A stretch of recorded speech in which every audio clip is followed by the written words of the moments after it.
Hey, hello there, KTGOZone here, and here I am sitting and recording the video number 50. Yes, this is the video number 50, and I'm pretty happy about it. I'm quite satisfied that I've managed to reach here after I think 1 year, 7 months. Is that the time frame? I believe so. Yes, 1 year, 7 months, and I left it in the middle for a few months, I think around 6 to 7 months, but I came back again in August 2016, and here I am, the 50th video. So I would obviously want to thank a lot of people. First of all, Sniping, my AoE companion for over 10 years now. I think I won a tournament with him in 2006ish. Yes, so that was 10 years back, and I've been talking to him about AoE all the time. We just talk AoE. Obviously, he's a very close friend of mine.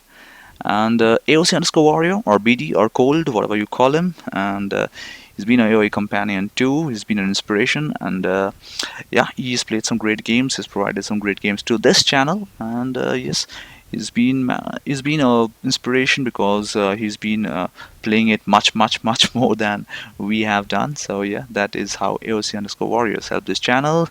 Thanks to the Crown Heads community. Yes, they started off well, and they did a tournament. I posted a few videos from that tournament on this channel, but they vanished.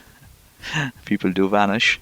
And obviously the Reddit community, the subreddit AoE2 community, which is also amazing. They really haven't accepted my work, my videos, but that's okay.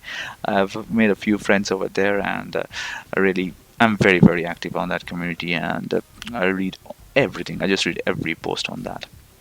Thanks to YouTube, obviously, for helping me showcase my work, showcase my talent, post my videos, and you know, show my work. As simple as that. So thanks a lot, YouTube. Thanks to all my subscribers, 41 right now.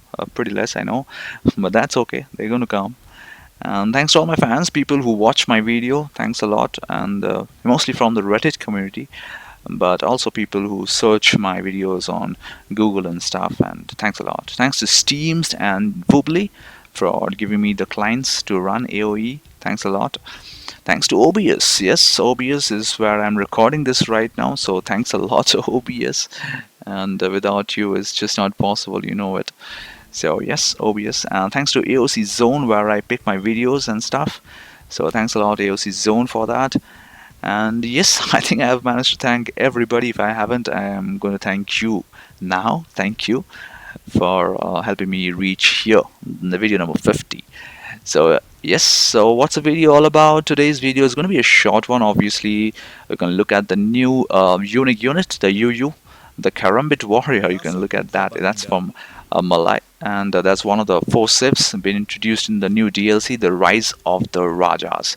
So what I'm going to do today is I'm going to look at the unique units of these civs, and I'm going to start off with Vietnamese. Yes, I'm going to start off with Vietnamese, and I'm going to look at their unique unit, which is the Rattan Archer, or the Rattan Archer. And Rattan Archer, well, let's look at how they stand. Well, they're 50 wood, 45 gold cost, and people have been talking about Rattan Archer, whether they can be a viable civ for arena gameplay. Well, yes, they can be, and they can be comparable to the plumed archers from the Mayans. And if you look at them, I think they've got 6 attack. Plumed archers got 5 attack. They don't have any melee armor, which is same as the plumed archer. They have got 4 pierce armor. That is absolutely incredible, and that is same as skirms actually. So that is crazy. So good attack and good pierce armor. So what more can you want? So that's better obviously than a plumed archer, because plumed archer has got just 1 pierce armor, and they have got the same range as the plumed archer. And hit points, yes, it's a little less than the plumed archer. I think plumed archer is less costlier, but it's got a more hit point than this unit. But overall, I still believe the Rattan Archer is a better unit than a plumed archer. But the experts will play, and they will analyze and stuff, and they will come up with a much better explanation of which is the better unit. So that was the Vietnamese unique unit, and let's look at the Burmese now. And the Burmese, we have the Orumbai, which is the ranged cavalry unit, which can be created in the castle.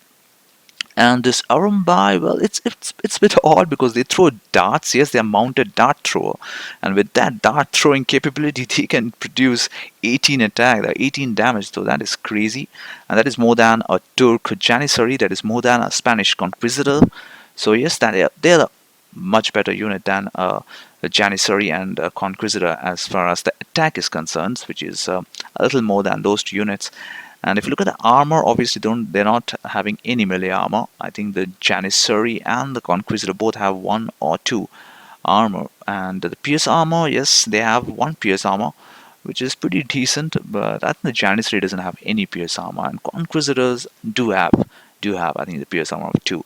Look at the range is 5, which is not as good as the Janissary, because the Janissary has got a range of 8, and I think the Conqueror has a range of 6. So if you compare all three units, they're pretty even Stevens. And we really have to see during a gameplay what happens if we have a game between the Burmese and the Turks, or the Burmese and the Spanish. We'll get to know. Yes. So let's look at the next civ, which is the Malay, and I'm going to look at their unique unit, which is the Karambit Warrior, which is an infantry. So it's difficult to compare the Karambit Warrior to any unit, any Castle Age unit in the game. So I can't really compare that, but probably they're pretty close to the militia line, yes. If you look at the cost of the unit, it's 25 food and 10 gold. I think that's dirt cheap, and that is the cheapest unit in Age of Empires, surely. And if you look at their attack, it's pretty okay. They have an attack of 5 and have got a pierce out of armor of 1. So it's not the greatest unit in the world, but you can spam them like crazy. So that is one thing. So that is a decent unit. I think it's the worst unique unit among the 4 unique units.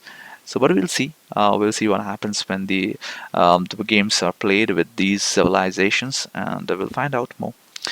So finally, we have the Khmer, and the Khmer has a ballista elephant, I believe. Yes, they have the ballista elephant. So it's very difficult to compare them with any unit in the game, but I'm going to compare them with war wagons, because war wagons are quite similar to them, but they obviously cost wood and gold, and ballista elephant will cost you 100 food and 80 gold. And mind you, they can fell trees, so that is good. I think onagers and trebuchets can do that. So ballista elephant is one more unit which can help you in Black Forest in felling trees, so that is good.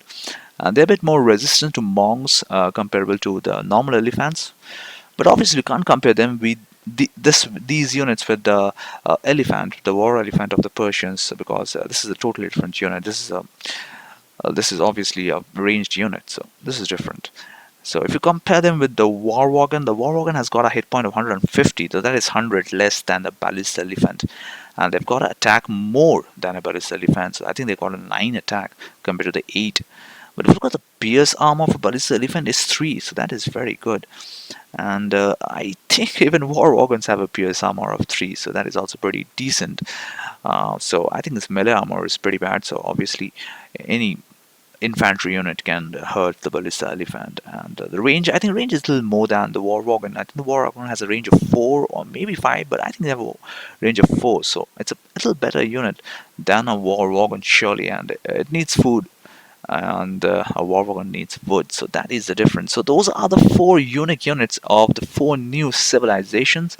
And yes, there's much more. They're more this is just a part of it. There are more maps and the stuff, and obviously the new tournament had showcased a lot. You might have seen it. So yes, there's much more to it, and I'm going to come back with much more with these new saves. I'm going to show you some games. That's a Rhino, obviously that's a new unit. And obviously there are more campaigns, the new campaigns and stuff. Obviously the new architecture, yes, there's the new architecture. You can look at that. That is nice, and that is different.